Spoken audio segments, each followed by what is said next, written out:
day one, Mr. President. The word forthwith, the crossing from 19th to 20th Congress, everything that the Minority Leader mentioned, Mr. President, ay sinishare ng representation na ito. Kailangan mag-convene ang impeachment court, kailangan magsimula. Ngunit naniniwala din po ako, Mr. President, and since day one, when the Senate President made mention about the June 2 schedule, this representation did not oppose nor pose an objection in this August chamber, Mr. President. Because I believe what the Senate President is doing. When he extended it to June 11, I don't see any reason, or I would say undue delay, unnecessary delay, etc. because I think all of us here during that time would agree that the trial would commence on the 20th Congress. And having said that, Mr. President, let me just put into the record, Mr. President, our own rules, Mr. President, in the rules of impeachment, Rule 1.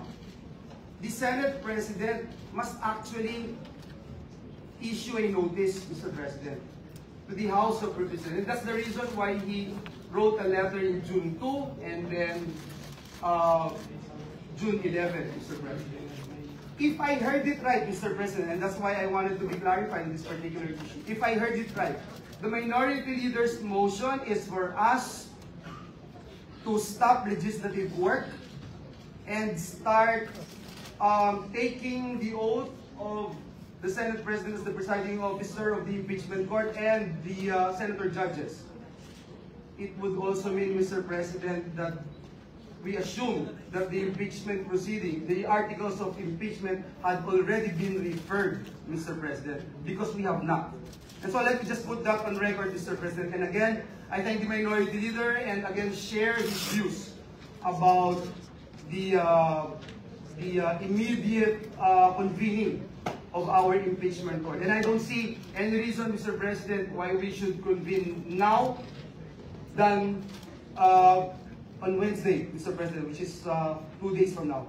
Thank you, Mr. President. Thank you, Minority Leader. So, Mr. President, so that we can the Minority Leader will respond to the so we can dispose of the clarification asked for by Senator Tolentino. Yes. Yes. You may proceed, sir. So that the body can properly act on the pending matter which I have raised in my question of privilege based on our rules. I therefore move that we already convene as the impeachment court at this very moment, Mr. President. Paano tayo magkukonvene? Pwede ba tayo magkumbin ng wala pang committee? We expect that we will. If I may, Mr. President, Di ba? if I may, I have already mentioned earlier, Mr. President, and I Na-refer na ba to? Kaya nga, paano tayo magkukumbin? And again, for the record, I share the sentiments of the Minority Leader. We have the same position as to the convening of the impeachment court. We have the same position as to whether or not it will pass through the 19th to 20th Congress. It's the same, Mr. President. But again, I don't want to raise a point of order, Mr. President, but in our rules, Mr. President, you yourself, in Rule 1 of the Rules of Procedure on impeachment trials, let me quote, Mr. President, when the Senate receives articles of impeachment pursuant to Article 11, Section 2 and 3 of the Constitution, the President of the Senate shall inform the House of Representatives that the Senate shall take proper order on the subject of impeachment and shall be ready to receive the prosecutors on such time and date as the Senate may specify. So, Mr. President, I wanted to find out if the motion of the Minority Leader will push through, what would happen, Mr. President, if you have not issued any notice, Mr. President? What would happen to your letters? Now from June 2, ginawa natin June 11.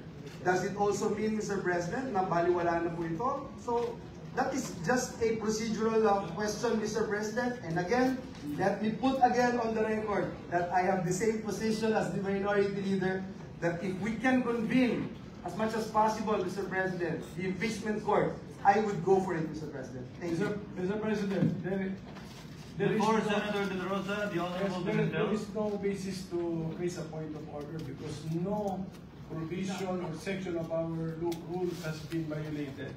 And that factual question from our colleague that the Senate President shall take proper order on the subject of impeachment has been done.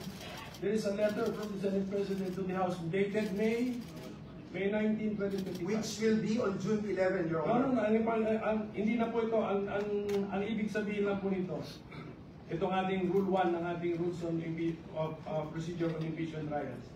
Sabihin lang ng Senate President sa House that the Senate has taken proper order of the subject of impeachment and we are ready to receive the prosecutors on such date and time that we will tell you.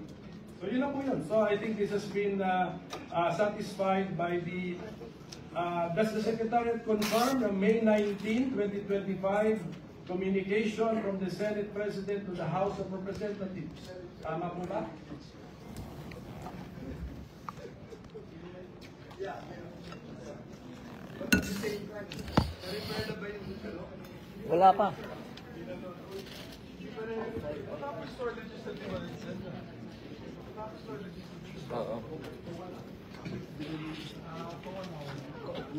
The Secretariat confirms a letter dated May 19 setting the convening of the impeachment court supposedly on June 3, which was later on amended at a later date, setting it on June 11.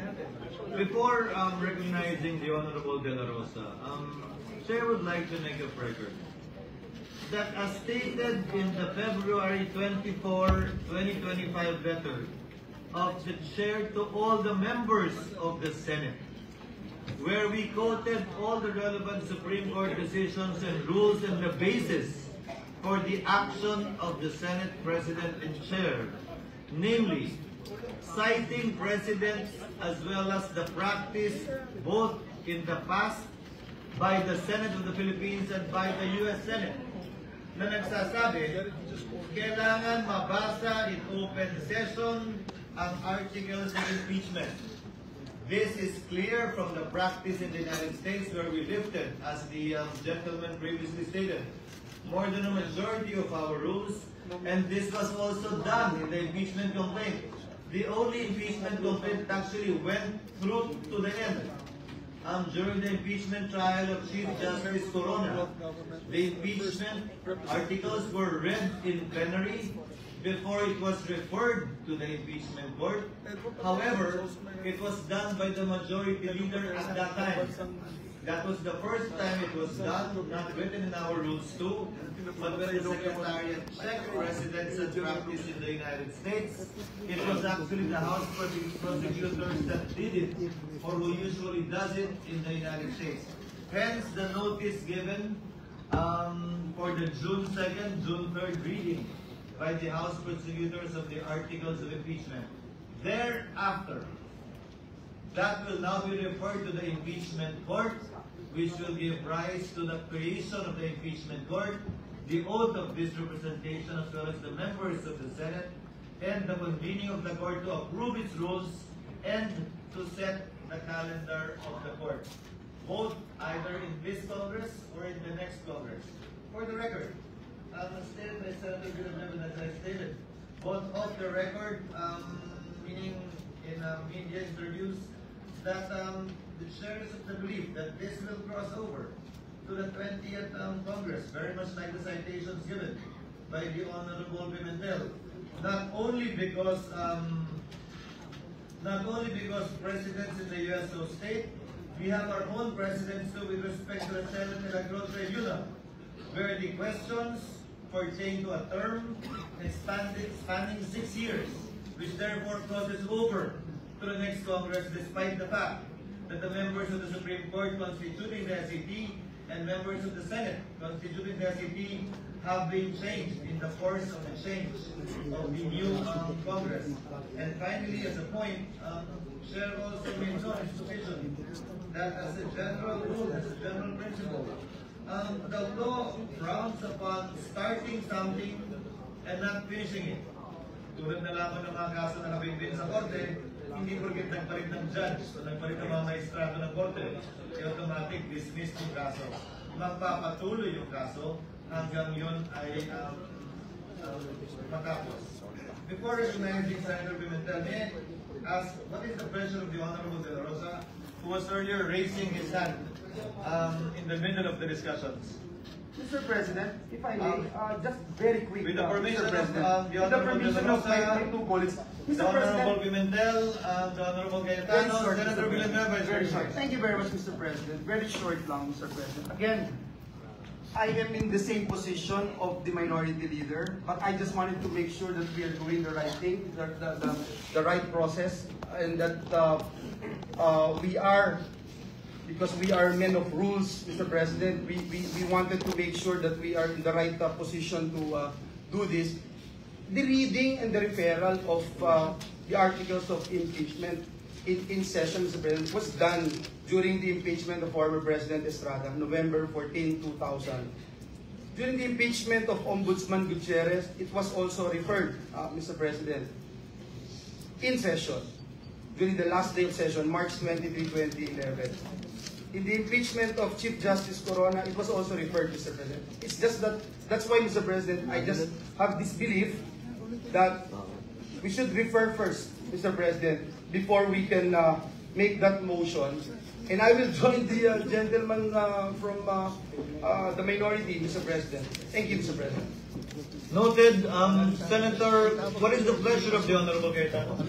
Thank you, Mr. President. Mr. President, I just have to be clarified on some points, and this is in relation, of course, to the minority leader, the deputy minority leader, and to our former majority leader.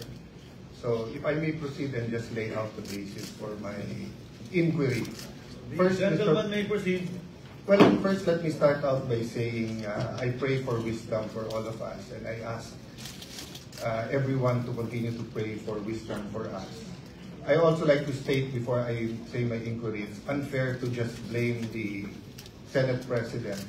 23 naman tayong senador eh. Conscious naman tayo lahat ng February 5. Nandito naman tayo, pwede naman tayo mag-object ng nung nag-adjourn, nung final yan. So, as the minority leader said, nandyan na yan, huwag na natin tignan yung nakalipas. Forward na tayo, no? Second, I just want to comment dun sa mga law schools. I appreciate it, and I'm happy they're very active, and I'm happy that they have statements. But may I advise them also to be consistent? Kasi si Congressman Cardema nag-file ng impeachment laban sa Pangulo. Hindi tinanggap sa House eh. Wala naman ako narinig na mga sinasabi na dapat ang konstitusyon masunod at dapat tinanggap ng House yan. So, of course, hindi naman trabaho ng mga law schools na in each and every impeachment case magsalita. Pero in a highly charged environment. Can you imagine, Mr. President, during the campaign, sa mismong media interviews ng top news channels natin, tatanungin yung kandidato, pag kayo nanalo, are you for or against the impeachment case? Eh, klaro naman ang sagot doon eh. Ang sagot doon, hindi kami pwede mag-comment kasi magiging judge kami. Pero hindi. Sinagot pa rin ng mga kandidato at tinanong pa rin ng media. Pero kung konstitusyon ang masusunod, ang sagot doon iisa lang, mag-o-oath kami, dapat neutral kami. Eh kaya lang eleksyon eh. Kasi masama naman talaga timing ng pagka-file nito eh. Magpa-file ka during the campaign. That's the reality there. Kaya nga sa US, pagka-jury system, pwede mo i-sequester yung jury. Papayag ba tayo nung February na i-sequester tayong 23? Na ikukulong tayo at hindi tayo makikinig sa kahit anong media at i-determine natin ito? Maybe may papayag sa atin, meron hindi. But huwag na tayo magsisihan. So, I'll go to my question. So, maybe that's why Shakespeare said, if you want justice, first kill all the lawyers. Diba? Eh kasi nga labanan ng mga abogado to, pero hindi ibig sabihin na wala silang mga personal na bias nila. Mahirap magsalita dito na insulto sa lahat ng Pilipino to, eto ang gusto ng taong bayan. Eh, ang daming lugar sa buong Pilipinas eh, yung Duterte nanalo eh. Eh ang kampanya nila, wag ituloy yung impeachment eh. So, sasabihin ko ba na yun ang will ng tao? Pero kung titignan ko naman lahat ng comments ngayon sa Facebook, sa SOCMED, gusto naman ituloy. Pati si Vice President Sara, sabi niya, I want to be held accountable. So siya yung masabihin ko, yan ang gusto ng taong bayan. Napakahirap po nung sitwasyon natin. That's why we need wisdom. But first question ko po, prejudicial question. Ano bang rules ang unang masusunod? Rules ng Senate o rules ng impeachment? Bakit to importante at bakit to prejudicial question? Tinitignan ko po kaninang umaga yung comment, allegedly, hindi ko sure, wala naman nakalagay doon na siguradong totoo yun, but meron pong comment ang defense team ni Vice President Sara Duterte. Correct me if I'm wrong, Senator Bato, Senator Bongo, my good friend, my brother, Senator Robin, kasi hindi ko alam kung official yon. To paraphrase, ang sabi lang, hindi magandang mag-comment sila, but they'd like to reiterate na tingin nila labag sa konstitusyon yung impeachment complaint na to dahil ito'y pang-apat at lumalabag to sa isang complaint sa isang taon. Okay. Kung yun ang stand nila, sino po ang hihimay sa issue na yan? Ang plenary ba under the Senate rules? Or yung impeachment court under the impeachment rules? Bakit ko po ito sinasabi? Kung may pinadalang bill ngayon yung House of Representatives, halimbawa dyan sa 200 pesos, at second reading pa lang halimbawa siya,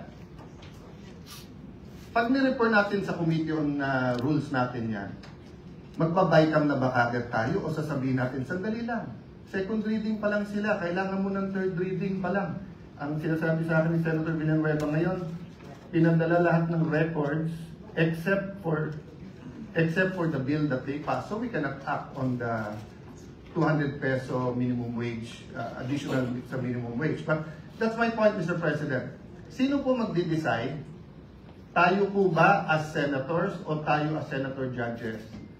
Kung nilabag ang konstitusyon doon. And doon naman ako sumasang-ayon sa mga law schools.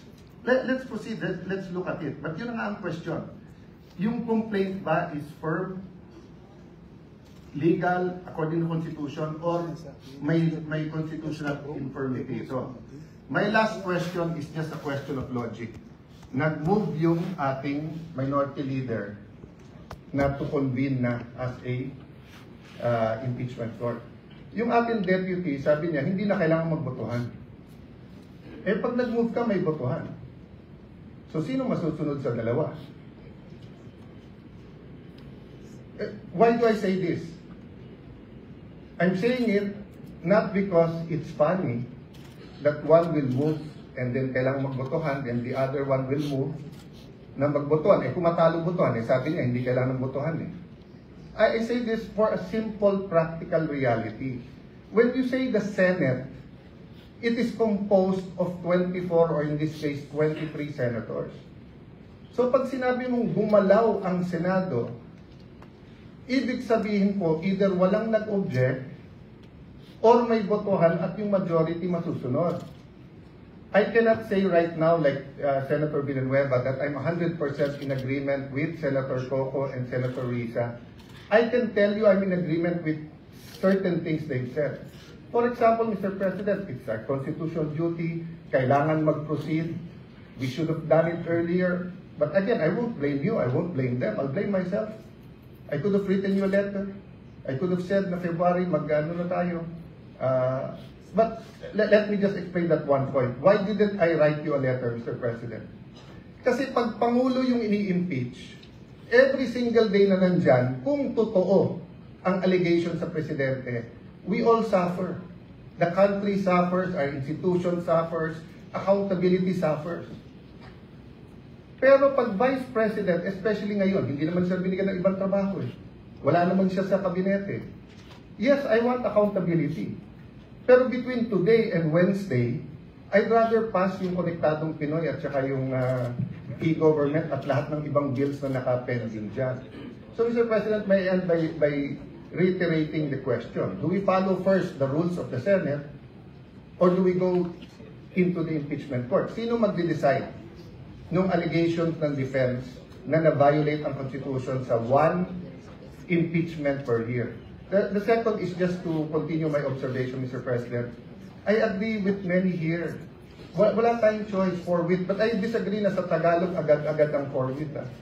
Ang forward, yung ibig sabihin nun sa Tagalog is yan na yung susunod. Yan na yung gagawin mo. Oo, immediate yung agad-agad. Hindi ako expert sa linguistics, pero medyo hindi agad ang Tagalog ng forthwith. Yung immediately, yon agad yon or agad-agad, di ba? Sunod mo. Maya-maya, hindi, ibig sabihin ng forthwith, sang-ayon naman ako ibig sabihin forthwith, wala ka nang to close dos for dos, susunod na. Ayun. So yun ang ibig sabihin ng forthwith. Yung wala ka nang hihintayin, yun na. Kaya agree ako sa inyo na kailangan talakayin natin yung impeachment complaint. Pero gusto kong iklaro, sa tama o sa mali, botohan ang mangyayari sa atin. Hindi pwede pong bumoto yung 15 na hindi magpo-convene yung impeachment. Tapos siyam kami o 8 tayong magpapakita doon na naka-row. Kasi sinabi ng 15, hindi magpo-convene Anong pwedeng gawin? Pupunta ka ng Supreme Court, uutusan tayo ngayon ng Supreme Court. Yun ang legal system natin, Mr. President. So sana, tama desisyon natin para hindi na tayo maghintay na utusan pa tayo ng Supreme Court. Pero yung sabihin na walang botohan dito, I agree with the spirit ng sinasabi ni Senator Risa na dapat wala na. But the practical reality is that you have one senator who asked for a vote. We have to vote and the majority will follow. But yun nga, Mr. President, reiterate ko lang yung tanong ko. So dito po sa 1-year rule, sino po magde-decide niya? Is it the Senate sitting as legislator, so rules muna ng Senate? Or is it the impeachment court? Because if it is the Senate, we cannot yet convene as an impeachment court because we haven't tackled that issue. But if it's the impeachment court, then we can go, and that's the first issue that we will have to tackle, whether it is a valid complaint. At tinatanong ko lawyers ko, hati din po. Sabi nung kalahati, hindi, dapat yung Senate. Kasi it's treated like any other legislative matter. Titinan muna natin kung tama yung pag-transmit sa atin. Eh malay mo, transmit sa atin, na-hack pala. Hindi pala galing sa House of Representatives. That might sound like a silly example, but it is possible. That's why we have to look at it. Thank you, Mr. President. Before the chair responds, chair would like to afford the opportunity to the other members who would want to add to the discussion and the knowledge being imparted regarding the subject matter at hand. Senator De La Rosa was earlier raising his hand but gave way to Senators Villanueva and Cayetano. What is the pleasure of the Honorable De La Rosa, sir? Thank you, Mr. President. Mr. President, according to Senator Cayetano, ito'y labanan ng mga abogado. Hindi po ako abogado, Mr. President, but I just would like to manifest my observation na to be fair to the Senate President. Pag sinabi natin na you have an intention to delay the impeachment proceedings, I would like to state for the record, Mr. President, na 1 month ago pa, pinagawan muna kami ng robe, Mr. President. Kasi excited na tayo na sumuot ng robe para sa to form the impeachment court. To be fair with you, Mr. President, you be preparing for that. And yung schedule natin na naka-schedule sa Wednesday, which is 11, if we give the ruling today, whether ano ba talaga gusto natin, today or Wednesday, I support you, Mr. President, kung anong gusto natin schedule. Sana, pag-masok sa pag-usapan natin ngayon, hindi ako abogado, pero ako ay isang Pilipino na gusto sana na hindi na tayo magkakagulo sa Pilipinas. Hindi tayo magkawatak-watak, at yung mga nagyayabang dyan, na sabi nila, gusto daw ng taong bayan na ito ay talagang magkakaroon ng agad ng impeachment, taong bayan ginagamit. I don't know kung sino taong bayan na sabi nila. Because, alam ko, Mr. President, halos lahat ng tao ng Mindanao at ng Visayas, as I have observed during the campaign period, ang sabi sa atin is, Sir, ibubuto kita kung hindi ka boto sa impeachment o hindi ka magboto sa conviction. Yun ang sinasabi ng taong bayan. Kaya please, do not use the term taong bayan palagi because taong bayan is hindi lang kayo. There are always two sides of the coin. Bakit ba? Wala bang value yung mga taong bayan na nagsasabi na ayaw namin ng impeachment? Gusto nila? Ang iba-value ng Senado ay yung mga tao lang na nagsasabi na forthwith kuno yung impeachment na yan.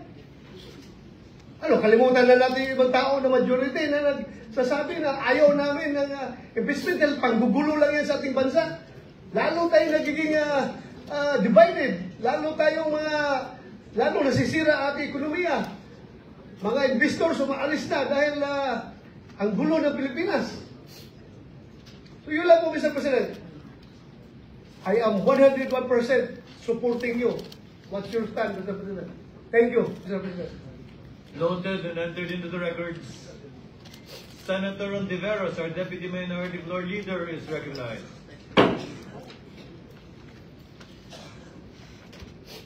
Salamat po, Mr. President. I comment on the second point of the good gentleman from Taguigan Pateros because there's nothing funny or illogical in and between the motion of the minority leader and the seconding of this representation. The motion of the minority leader is to convene at this very moment. That is what is to be subjected to a vote. Now, instead of on Wednesday. To convene at all is not to be voted upon. Sa usaping yan, sundin na natin ang konstitusyon. Salamat, Mr. President.